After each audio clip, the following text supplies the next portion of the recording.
بسم یہوہ الرحمن الرحیم. یا ممیتو the creator of death. وَإِنَّ لَنَا نَحْنُ نُحْيِي وَنُمِيتُ وَنَحْنُ الْوَارِثُونَ. حقیقی عرفان میں اسماء الحسنہ مظہر صفات خداوندی میں آپ تمام سامعین اور ناظرین خدمت میں سلام اور خوش آمدید. عزیزان گرامی قدر، آج ہم جس عنوان پہ گفتگو کرنے جا رہے ہیں وہ ہے یا ممیتو. لیکن اس سے پہلے کہ ہم قرآن شریف کو شاید کا ترجمہ کریں، ابوالکلام آزاد ایک بہت مشہور اسکالر گزر چکے ہیں، مفکر گزر چکے ہیں. ان کا قول مجھے یاد آتا ہے کہ قبول حق کی راہ میں سب سے بڑی رکاوٹ، قبول حق کی راہ میں سب سے بڑی رکاوٹ آباء و اجداد کی اندھی تقلید اور گڑھی ہوئی بزرگوں کی اور روایتوں عظمتوں کی پرستش ہے. ابتدا میں جہل و فساد سے کوئی عقیدہ گھڑ لیا جاتا ہے، ایک مدت تک اسے مانتے ہیں. جب ایک عرصہ گزر جاتا ہے تو اس کی شان تقدیس پیدا ہو جاتی ہے، یعنی وہ سمجھتے کہ بہت کچھ ہے، تو اسے شک و شبہ سے بالاتر سمجھنے لگتے ہیں اور عقل و بصیرت کی کوئی بھی دلیل اس کے خلاف قبول نہیں کی جاتی. آج حقیقی عرفان کے توسط سے اسماء الحسنہ مظہر صفات خداوندی میں جس اسم کا ہم نے انتخاب کیا ہے، چنا ہے، وہ ہے یا ممیتو. قرآن شریف کے کسی بھی پارے کی کسی بھی آیت میں ہمیں یہ لفظ یا اسم صفات نہیں ملا، لیکن سرنامہ کلام میں قرآن شریف کی آیت پارہ 14 سورہ حجر اور آیت نمبر 23 وَإِنَّ لَنَحْنُ نُحْيِي وَنُمِيتُ وَنَحْنُ الْوَارِثُونَ، اور یقیناً ہم ہی حیات بخشتے اور ہم ہی موت دیتے ہیں اور ہم ہی سب کے وارث ہیں. کون کہہ رہا ہے؟ یہ خدا رب الجلال کے لیے ہے کہ وہی اس نے سب کو پیدا کیا ہے، وہی زندگی عطا کرتا ہے، وہی موت دیتا ہے. پھر ایک اور مقام پر سورہ آل عمران 4 پارہ ہے، تیسرا سورہ ہے، اور اس کی آیت نمبر 156 وَاللَّهُ يُحْيِي وَيَمِيتُ وَاللَّهُ بِمَا تَعْمَلُونَ بَصِيرٌ، اور زندگی اور موت تو اللہ ہی دیتا ہے اور اللہ تمہارے سب کاموں کو دیکھ رہا ہے. ایضاً دیکھیں، ایک لفظ ہے نمیت، ہم نے جو پہلی آیت سورہ حجر میں اور دوسری آیت سورہ آل عمران اس میں یمیت، یہ دونوں موت سے ہی نکلا ہے، لیکن ممیت لفظ آپ کو کہیں نہیں ملے گا. فروز اللغات میں ہم جب دیکھتے ہیں تو ممیت کے معنی ہے مارنے والا، اور اللہ تعالیٰ کے ایک صفاتی نام، بس یہ دو ہی بات لکھی ہے، اور صفحہ نمبر ہے 1287. لیکن اب یہ سوال پیدا ہوتا ہے کہ آخر رب تعالیٰ یہ اسم صفاتی یا ممیت کب، کس وجہ سے اور کس کو حکم دیا تھا، یعنی وجوہات کیا تھی یہ ممیت کا لفظ استعمال کیا گیا موت کا. تو عزیزان گرامی، آپ غور کریں کہ کہیں ایسا تو نہیں یہ جو لفظ ممیت ہے، موت دینے والا، یہ کہیں سابقہ آسمانی کتابوں سے تو نہیں، یعنی کہ توریت شریف، زبور شریف یا انجیل شریف یا صحائف انبیاء میں سے تو نہیں کہیں، یقیناً ہوں گے. مثلاً کہ اگر کوئی ایک باپ ہے اپنے بیٹے سے پیار کرتا ہے، کیا اسے جان سے مارے گا بھی؟ دھمکی تو دے سکتا ہے کہ تیرے پیر توڑ دوں گا، ہاتھ توڑ دوں گا، یہ کر دوں گا، فلاں کروں گا، جان سے مار دوں گا، لیکن باپ مارتا نہیں ہے. وہ کوئی ظالم ہی ایسا ہے جو اپنے کسی بات کی وجہ سے غصہ میں آ کر کے اور ابلیس کے شکنجے میں گرفتار ہو کر وہ اپنے بچوں کو قتل کر دیتا ہوگا، لیکن ایسا نہیں ہے. اب پھر سوال آپ اٹھائیں گے، پھر ابراہیم نے کیوں کیا تھا؟ وہ حکم خداوندی تھا، آزمائش تھی ابراہیم علیہ السلام کے لیے. تو کیا انہوں نے بیٹا کو ذبح کیا؟ نہیں، لے گئے، سب کچھ کیا، لیکن اس کی جگہ خدا نے ایک جانور کو بھیجا، ایک برے کو بھیجا، ایک بھیڑ کو.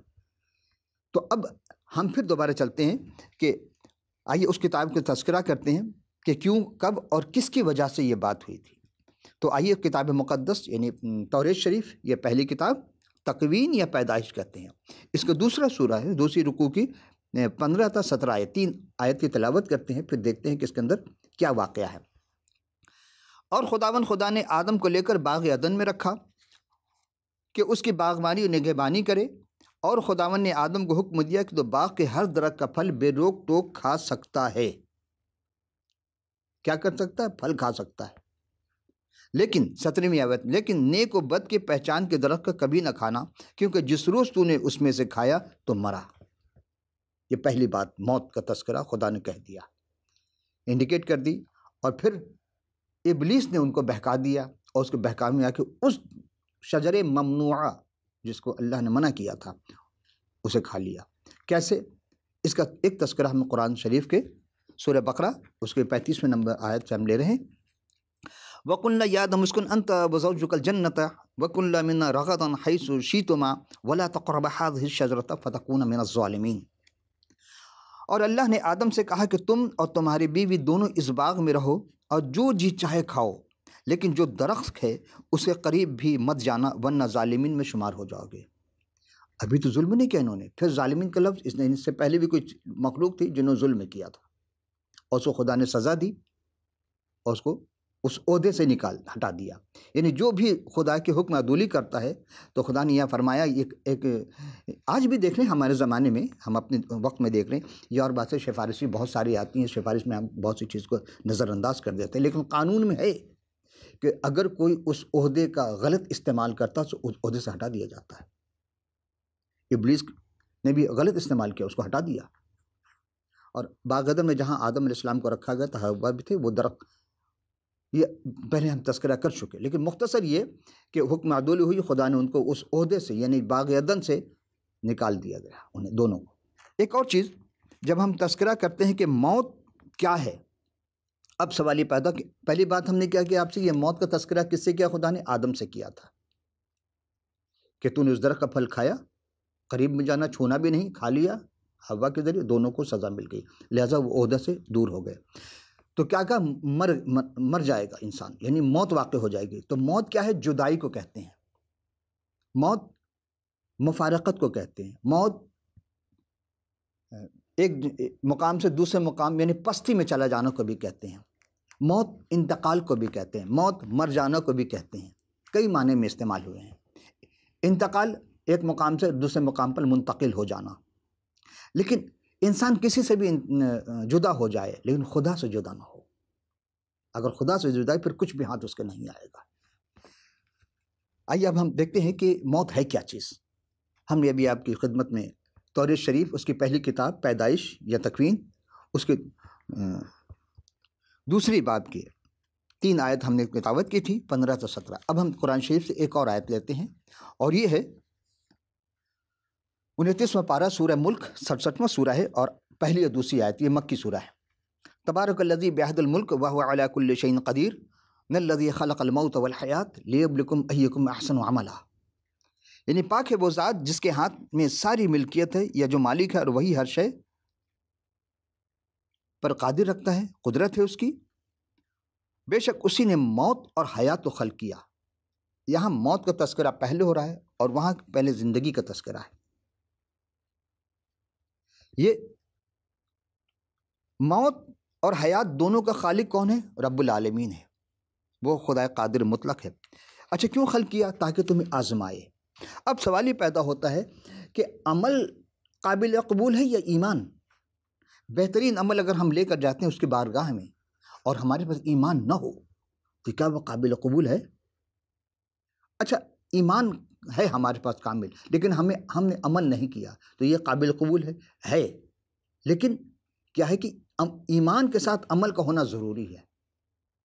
ایمان ہی کے بیس پر عمل کی بنیاد ہے، یعنی ایمان کو بیس قرار دیا گیا، اس کو جڑ قرار دیا گیا ہے، اصول بتایا گیا ہے، اور اس کے بعد عمل ہے۔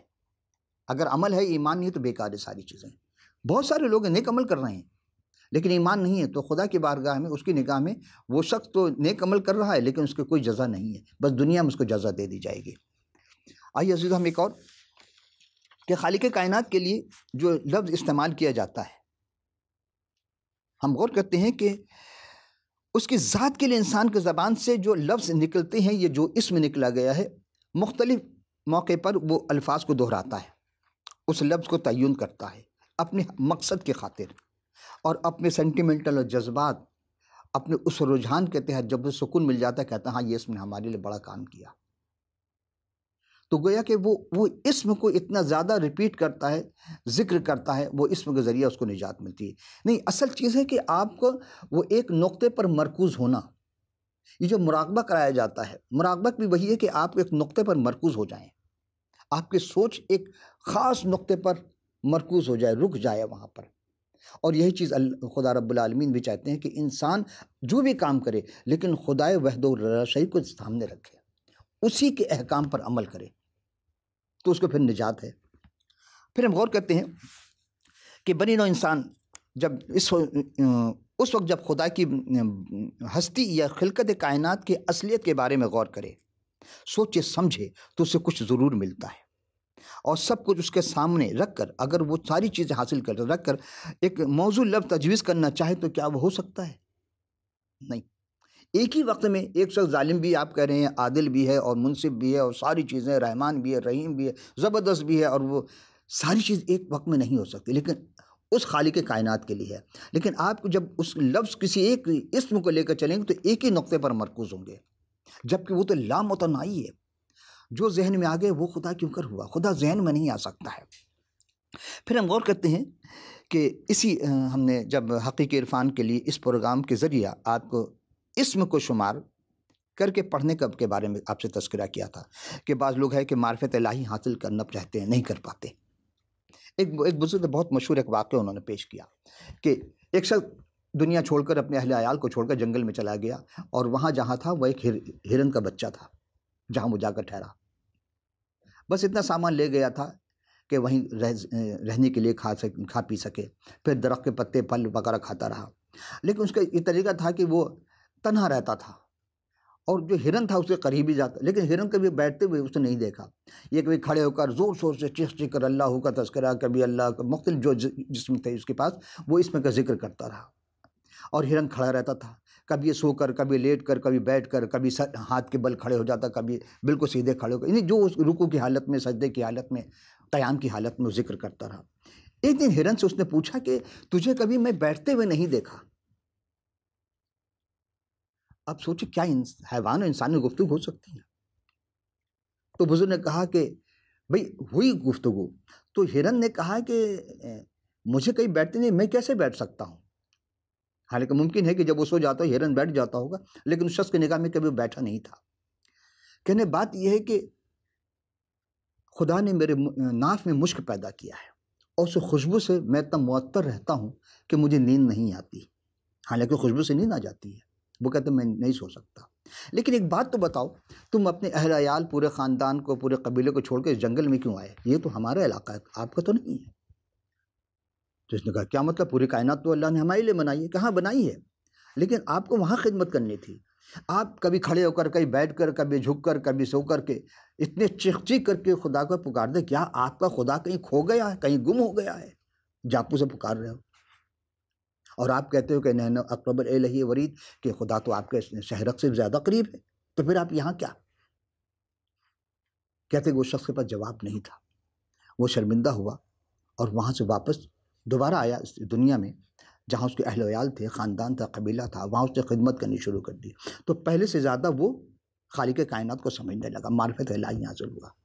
تو معرفت الہی کے لیے پروردگار کسی کے ذریعے بھی ہدایت دے سکتا ہے۔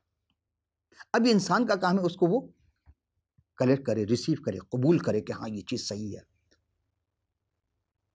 وہ گائے اور بکری کی نظم تو آپ نے سنی ہوگی علامہ اقبال کی، کہ گو کہ چھوٹی ہے ذات بکری کی، دل کو لگتی ہے بات بکری کی۔ خدا نے کائنات میں انسان کو سے زیادہ کسی سے محبت نہیں کی۔ اور پھر ہم غور کرتے ہیں کہ یہی وجہ ہے کہ جب کبھی اس راہ میں عرفان اور بصیرت کی کوئی بڑی سے بڑی بات کہی گئی تو صرف یہی نہیں کہ زیادہ سے زیادہ خود رفتگی کا اعتراف کیا گیا۔ آپ کسی بزرگ کے پاس چلیں کہ یہ فلاں اسم کا تذکرہ کریں، وہ جھومنا شروع کر دیتے ہیں، واہ واہ سبحان اللہ کیا بات ہے۔ لیکن جب اس کے اغراض و مقاصد پوچھے جائیں کہ جو اسم ہے خدا نے کیوں رکھا ہے، یہ کس نے رکھا، تو بہت یعنی اب تک ایسے عارف نہیں ملے جو اس راز سے پردہ اٹھا سکیں۔ علماء کے پاس جائیے، وہاں بھی وہی تعویذ گنڈے والی بات ہو جائے گی کہ جی اسم کو اتنے ہزار مرتبہ اور اتنے لاکھ مرتبہ پڑھ لیجئے، اس مرض کے لیے کام آ جائے گا، اس مصیبت کے لیے کام آ جائے گا۔ بھئی مصیبت آئی کیوں، پہلے ہم یہ دیکھنا ہے۔ ہماری کوتاہی، ہماری غلطی، ہمارے گناہ تو نہیں ہے کہیں درمیان میں ہوتی، تو اس کی معافی مانگی اس کو رب العالمین کے بارگاہ میں یقین کامل کے ساتھ. اگر آپ نے ایک دفعہ بھی پڑھ لیا یقین کامل کے ساتھ تو 1000 پہ بھاری ہے. مثال دوں آپ کو, بتائیے 1 روپیہ زیادہ ہے یا 1 لاکھ؟ آپ جس سے پوچھیں گے نہیں لاکھ تو بہت بڑا. بالکل. کیا 1 پیسہ زیادہ ہے یا 1 لاکھ روپیہ؟ اب پھر سوال, اب تو روپیہ سے میں پیسے پہ آ گیا ہوں, اب تو پیسے چلتے بھی نہیں ہیں. کہا کہ نہیں لاکھ بڑا ہے. نہیں, خدا دل کو دیکھتا ہے, نیت کو دیکھتا ہے, اعتقاد کو دیکھتا ہے. کہ وہ آپ کو یاد ہوگا ایک میں نے واقعہ بتایا تھا کہ وہ 2 دمڑی ایک ضعیفہ نے ایک خدا کے گلے میں ڈالی تھی اور لوگ اپنی اپنی استطاعت کے مطابق لا کر ڈال رہے تھے. تو جناب مسیح نے کیا فرمایا کہ سب سے زیادہ خدا کے گلے میں اسی ضعیفہ نے ڈالا, اسی بیوہ ضعیفہ نے ڈالا. کیوں؟ اس کے پاس اساسا وہی 2 دمڑی تھی. تو جس نے ڈالا اپنی استطاعت کے مطابق اپنے پیسے کو بچا کر کے 10واں حصہ ڈالا, اور جس کے پاس کل کا کل تھا دے دیا. تو اب جو خدا کی راہ میں اگر 1 پیسہ دے دیتا ہے یا 1 روپیہ دے دیتا ہے اور جو دکھا کر لاکھوں روپیہ دیتا ہے, تو اب بتائیے کون سا زیادہ فائدہ مند رہا؟ خدا کی نگاہ میں کون قبول کیا؟ 1 روپیہ 1 لاکھ.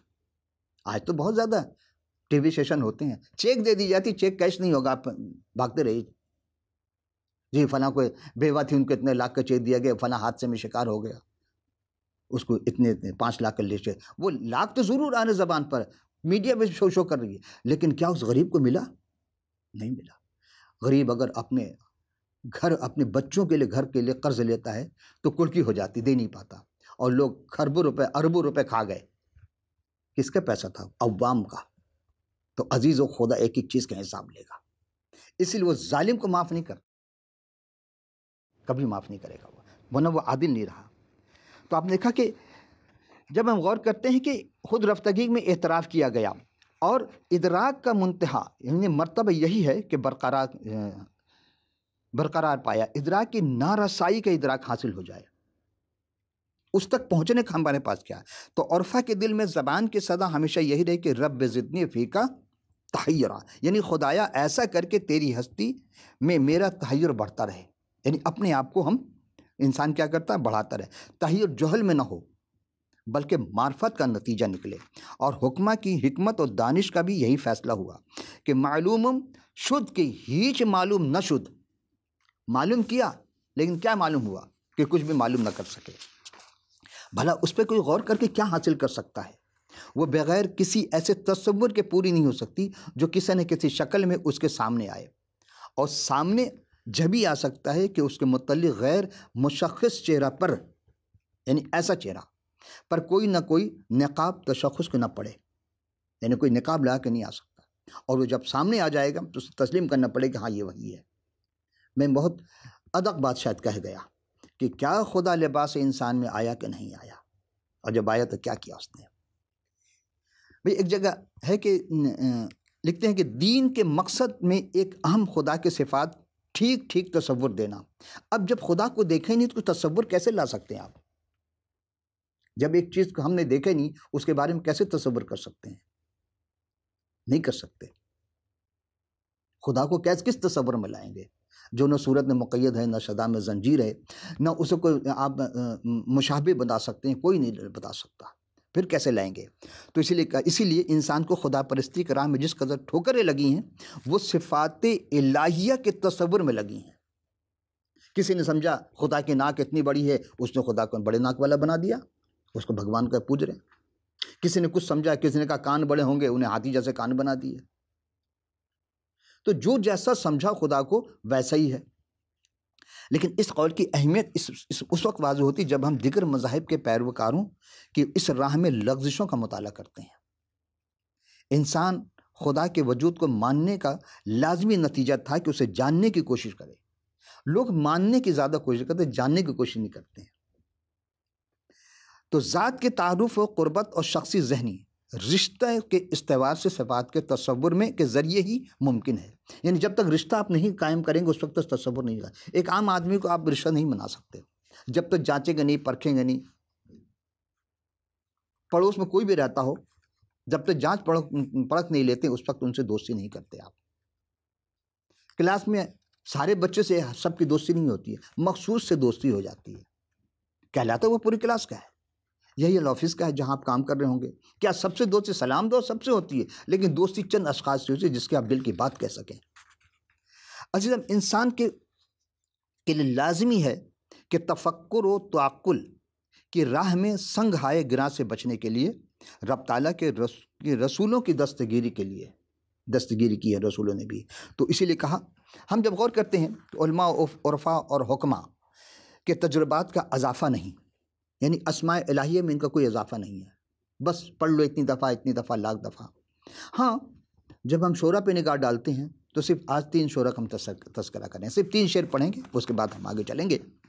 تو غالب نے کہا کہ تھک تھک کے ہر مقام پر 2 4 رہ گئے.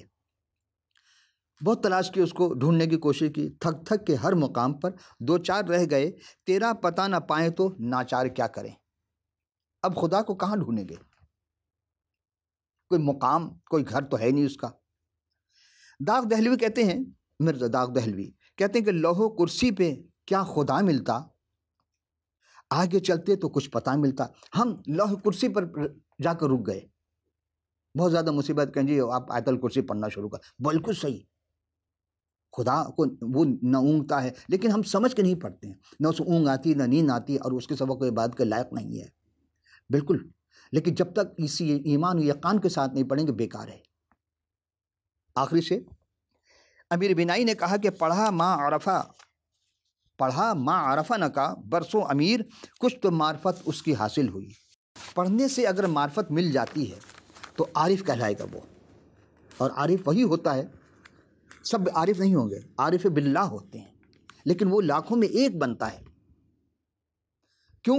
اس لیے کہ جب تک اس کو عرفان حاصل نہیں ہوگا وہ اس ذات تک نہیں پہنچ پائے. ذات تک تو پہنچے، صفات میں اس کو تلاش کرے گا تو کہیں نہ کہیں وہ ذات بھی اس کو نظر آ جائے گی. تو اسی لیے ہم جب یا ممیتوں کا ہم ذکر کرتے ہیں تو ہم دیکھتے ہیں صاف ظاہر کہ خدا ہر کام کے برابر لانا چاہتا ہے، ہر کام کو اس کے مقام پر رکھنا چاہتا ہے. اسی لیے اس نے عدل و انصاف کو بھی رکھا تاکہ جس کا جو مقام ہے اس مقام پر تک لے جایا جائے، اس مقام اس ملے. جیسا کام ویسا انعام، اور کام نہیں کیا تو پھر سزا. تو خدا نے جناب نوح 600 سال ہوئے تبلیغ کرتے رہے، لیکن کتنوں نہیں مان لایا. کل معدود چند وہ تھے، ان کو 3 صاحبزادے، یعنی سام، حام، یافس، جس سے پوری دنیا پھر نسل چلی، اور ان کے 3 بہویں. اور وہ جو جانور حلال و حرام جانور جو رکھے تھے کشتی میں، وہ جانور بچے. اس سے پہلے انسان پھل فروٹ اور ساگ کھایا کرتے تھے، لیکن طوفان نوح کے بعد خدا نے پھر جانوروں کو کھانے کا حکم دیا، اس سے پہلے نہیں کھاتے تھے. پھر آپ دیکھیں گے کہ جو ظلم کیوں طوفان لایا، اس لیے کہ لوگ بت پرستی میں اتنے آگے بڑھ گئے تھے، گناہ میں اتنے گر گئے تھے. جب کون سے گناہ؟ یعنی کہ جو نسل تھی، جو خدا کے ماننے والے لوگ تھے، وہ انہوں نے کیا کیا کہ بت پرستوں کے جا کے شادی کر لی. وہ ان کی یہاں بھی وہی بت پرستی شروع ہو گئی، تو یہ گناہ پہ گناہ ہونا شروع ہو گیا. پھر خدا تو اللہ تو برداشت نہیں کر سکتا چیز کو کہ اس کو چھوڑ کر کوئی کسی اور کو کھائے، اس لیے اس نے غرق کر دیا پوری دنیا. پھر آپ دیکھیں گے جناب ابراہیم کے زمانے میں کیا ہوا. نمرود، اس نے خدائی دعویٰ کیا. پھر آ جائیں جناب موسیٰ علیہ السلام کے زمانے میں کیا ہوا.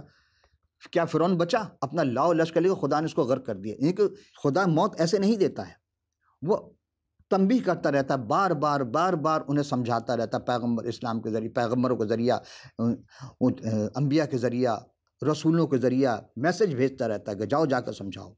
10 مرتبہ خدا نے فرعون کو معاف کیا تھا، مختلف عذاب، کبھی جوئیں کا، کبھی میڈک کا، کبھی کسی چیز کا، پانی کو خون کر دیا، بہت سارے، لیکن وہ نہیں مانا. کیوں؟ کہ خدا بار بار یہ کہتا تھا کہ میرے ان لوگوں کو جانے دے. جو خدا کے بندے تھے ان پر فرعون ظلم کرتا تھا، تو پتہ چلا کہ فرعون کے ماننے والے اور تھے اور خدا کے ماننے والے اور تھے. تو خدا تو برداشت نہیں کیا، اس رب العالمین نے برداشت نہیں کیا. اور پھر اس رات کہ خدا کی عبادت سے جو روک دے گا سمجھو وہ بڑا ظالم ہے. اور پھر اس نے کیا کیا؟ فرعون کو غرق کر دیا. آج اس کی لاش محفوظ ہے، کہتے جی عبرت کے لیے. تو لوگ تو جا کے وہ تو ٹکٹ لگے ہیں وہاں، تو پیسہ خرچ کر جا کے دیکھتے ہیں کیا حاصل کر لیا انسان نے اس سے عبرت. آج بھی کرتے پھر رہے ہیں. عزیزو، جب ہم صفاتی الہیہ پر غور کرتے ہیں، اردو زبان میں موجود مذہبی علوم کے ذخائر تو ہیں، لیکن الہیات، صفات الہیات یا الہی صفات پر خاطر خواہ توجہ نہیں دی گئی۔ تفاسیر میں اسماء الحسنہ پر سرسری اور ناکافی سطح پر تبصرہ کیا گیا، علیحدہ کتابیں لکھی گئیں تو بتلایا گیا کہ کون سے اس میں دنیا میں کتنی دفعہ پڑھی جائے وغیرہ وغیرہ، یہ ساری باتیں۔ تو صفت الہیہ کا مطالعہ اس پر غور و خوض کہ انسانی سیرت کی تعمیر نہیں ہو سکی۔ یہ بات دل و دماغ میں نقش ہو گئی کہ وہی عظیم ہے، وہی کبیر ہے، وہی سب کچھ ہے، وہی اعلیٰ ہے، وہی اول ہے، وہی آخر ہے، وہی الفا ہے، وہی اومیگا ہے، اور وہی دوبارہ آئے گا اس دنیا میں۔ کون؟ اس نے انسانوں کی خطا کی خاطر، انسان نے جو گناہ کیا اس گناہ کو معاف کرنے کے لیے، پہلے یہ تھا کہ لوگ جانور لاتے تھے اور جانور کے سر پر ہاتھ رکھتے، اس کے سینگ پر ہاتھ رکھتے، اپنے گناہ اس پر ٹرانسفر کرتے تھے اور وہ گناہ ختم ہو جاتا تھا اس کا، اور وہ سمجھتا کہ خدا نے مجھے معاف کر دیا۔ لیکن خدا نے پھر اٹل فیصلہ کیا کہ ازل میں جس کو کہا تھا کہ ہم اب اسے بھیجیں گے جو ان تمام گناہوں کا اپنے سر اٹھائے گا اور وہ محبت کر کے دکھائے گا، ظلم نہیں کرے گا، اس پر پوری اختیار تھی، اور وہ عورت کے نسل سے پیدا ہوگا۔ یہ ساری باتیں ہم پہلے کر چکے، اور ایک ہی ہستی جناب مسیح۔ اب خدا نے جب اٹل فیصلہ کر دیا کہ ہم دیکھتے ہیں کہ ایسی راہ میں انسان، ایک چھوٹا سا واقعہ پھر ہم اپنی گفتگو تمام کریں گے۔ آپ نے حکیم لقمان کا نام سنا ہوگا، آپ پوری تاریخ، اس قرآن سے پہلے آپ پوری تاریخ اٹھا کے دیکھ لیجئے، یہ لقمان نام پہ کوئی شخصیت نہیں ہے۔ وہ جو کتاب منسوب کی جاتی ہے، وہ جو قول منسوب کیے جاتے ہیں، وہ امثال کی کتاب سے لی جاتی ہے، اور امثال جناب سلمان جو بن داؤد، یعنی داؤد کے بیٹے جو سلمان علیہ السلام تھے، ان کی لکھی ہوئی کتاب تھی۔ 50 سال کی عمر کے بعد انہیں اپنے تمام تجربات اپنے بیٹے کے لیے لکھی تھی، اور وہ کتاب مذہبی طور پر، اخلاقی طور پر بے انتہا مفید ہے، اور اسی میں ہے، اس کی 13ویں باب کی 12ویں آیت میں ہے کہ ایسی راہ بھی ہے جو انسان کو سیدھی معلوم ہوتی ہے پر اس کے انتہا موت ہے۔ آج بھی سب لوگ سمجھتے ہیں کہ ہم سیدھی راہ پر چلیں، لیکن اصل وہ اس موت کے اس گندھک اور جھیل کے گڑھے میں جا رہے ہیں جہاں موت ہے۔ دراصل ایک ایسی چھوٹی سی آیت اس میں دنیا اور آخرت سمو دی گئی ہے کہ انسان جسے صراط مستقیم سمجھ رہا ہے، اس کو دکھ نہیں رہی ہے کہ اس کی انتہا کیا ہے۔ جدائی ہے، کس سے؟ حقیقتاً رب تعالیٰ سے ہمیشہ کی جدائی ہے۔ بے شک انسان سب سے جدا ہو جائے، بچھڑ جائے، اس کا غم نہیں، مگر اپنے رب سے نہ بچھڑے، اپنے رب سے نہ جدا ہو۔ اور کیونکہ رب سے نہ جدا ہو، آمین، آپ بھی رب سے نہ جدا ہوں، لیکن اس کے لیے پھر کیا اور گناہی کی وجہ سے جدائی ہوتی ہے، اور اپنے گناہ یا خطا کے بخشش کے لیے کفارہ ہے کے لیے کیا کرتے؟ قربانی کرتے تھے۔ خدا نے اٹل فیصلہ کر دیا کہ مکمل کفارہ اپنے بیٹے کی شکل میں پیش کر دی، اور ہماری نظر میں وہ ہم تسلیم نہیں کر پا رہے اس کفارہ کو، لیکن پروردگار عالم نے جانوروں کا نہیں بلکہ حتمی فیصلہ جب کر دیا کہ کفارہ بے عیب ہونا چاہیے، اور جناب مسیح نے اپنے جان کا نذرانہ اس خدا کے حکم کے، اس خدا کے فیصلے کے مطابق مصلوب ہونے کا مقصد یہی تھا کہ تمام دنیا کے جہان کا بوجھ اپنے کاندھے پر لے۔ آپ کو یاد ہوگا کہ یوحنا، جس کو حضرت یحییٰ کہا جاتا ہے، انہوں نے بھی ایک جملہ کہا تھا کہ دیکھو یہ دنیا کا بوجھ اٹھائے لیے جا رہا ہے، یہ وہ برہ ہے، تو اسے ہم نے کیسے تسلیم کرنا ہے؟ کیا ہم واقعی گناہ سے بری ہو گئے؟ کیا ہمیں موت نہیں آئے گی؟ گناہ کی مزدوری موت ہے، اور موت کا آخری ہے وہ جہنم، جہاں پھر کبھی موت نہیں آئے گی۔ عزیز اب دامن وقت گنجائش نہ رہی، ہم کسی اور عنوان کے ساتھ پھر حاضر خدمت ہوں گے۔ اس وقت کے لیے اجازت، خدا حافظ۔